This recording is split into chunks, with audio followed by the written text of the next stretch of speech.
ప్రపంచ మలేరియా దినోత్సవాన్ని పురస్కరించుకుని శ్రీకాకుళం నగరం 7 రోడ్ల కూడలి శుక్రవారం మలేరియా నివారణ సందేశంతో మారుమోగింది. జిల్లా వైద్యారోగ్య శాఖ ఆధ్వర్యంలో నిర్వహించిన అవగాహన ర్యాలీ జనాల్లో మలేరియాపై చైతన్యాన్ని పెంపొందించేందుకు విజయవంతంగా సాగింది.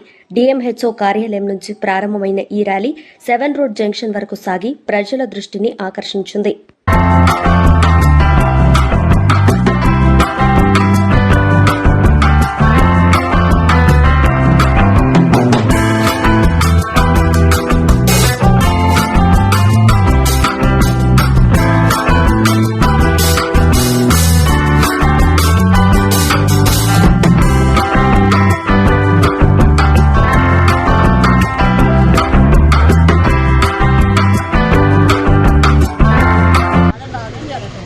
ఇండోర్ లార్వల్ స్ప్రేయింగ్ యాక్టివిటీ చేయడానికి మీ దగ్గరికి మా ఆరోగ్య కార్యకర్తలు వచ్చినప్పుడు మీరు నిరాకరించుకున్న దయచేసి వారికి సహకరించవలసిందిగా మీ అందరి వల్ల నేను విజ్ఞప్తి చేస్తున్నాను. అదేవిధంగా మనకి ప్రస్తుతము ఈ సంవత్సరంలో ఈ మలేరియా నివారణకి end the malaria with reignite reinitiate and rethink అని చెప్పి మనకి ఒక స్లోగన్ క్రియేట్ చేయడం జరిగింది. ఆ స్లోగన్ ద్వారా కూడా మీ అందరినీ మరొకసారి నేను కోరుతున్నాను.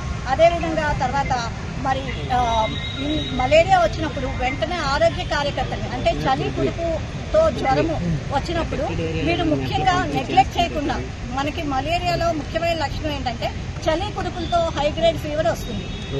డిఎంహెచ్ఓ శ్రీకాకుళం జిల్లా మాట్లాడుతున్నాను.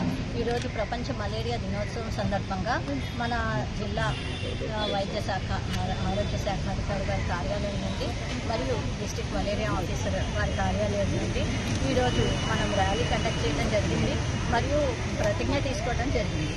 ముఖ్యంగా ఈ జిల్లా మలేరియా ప్రపంచ మలేరియా దినోత్సవం అనేది 2007లోన మనకి WHO అంటే వరల్డ్ హెల్త్ ఆర్గనైజేషన్ వాళ్ళు ప్రపంచవ్యాప్తంగా ఈ ఇండియాలో మన ముఖ్యంగా ఆంధ్రప్రదేశ్లో మలేరియా మరణాలు ఎక్కువగా ఉన్నాయని గమనించి మలేరియా నివారణకు ఏం చర్యలు తీసుకోవాలని బాధ్యతగా ఆలోచించి 2012 ఏప్రిల్ 25 నుండి ప్రపంచ మలేరియా దినోత్సవాన్ని సెలబ్రేట్ చేసుకోవడం జరుగుతుంది.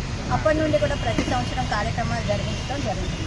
అయితే ఇప్పుడు మనకి మన జిల్లా వ్యాప్తంగా మనం తీసుకున్న చర్యల ద్వారా మనకి 2022లో మనకి ఒక 22 కేసులు ఉన్నవి. అది 11 కేసులకి 9 కేసులకి తగ్గుకుంటూ ఈ రోజున మనకి 5 కేసులు లేక 6 కేసులు, ఈ రోజుకి వచ్చే 6 కేసులు మన జిల్లాలో మలేరియా రిపోర్ట్ అవడం జరిగింది.